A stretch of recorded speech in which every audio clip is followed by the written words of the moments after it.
Sorry అండి, కావాలని చేయలేదు. I'm extremely sorry. ఏదో ఫోర్స్లో అటు చూసుకుంటే ఇది వచ్చేసరికి సారీ అండి, సారీ. హాయ్ బాబాయ్, అలా ముద్దు పెట్టేశానండి. ఇప్పుడు అమ్మాయి ఎవరికైనా చెప్పేస్తే, అమ్మో, ఇంటికి వచ్చి గొడవ చేసేస్తే, అమ్మరా బాబు వెళ్ళిపోవాలరా.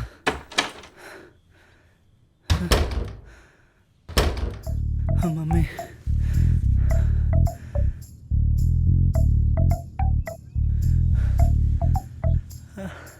అలా ముద్దు పెట్టేశానండి.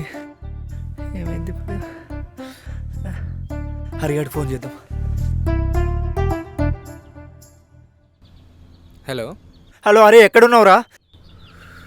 నీ వాయిస్లో వైబ్రేషన్ ఉంటే ఏదో పని చేసినట్టున్నారా? అవునరా.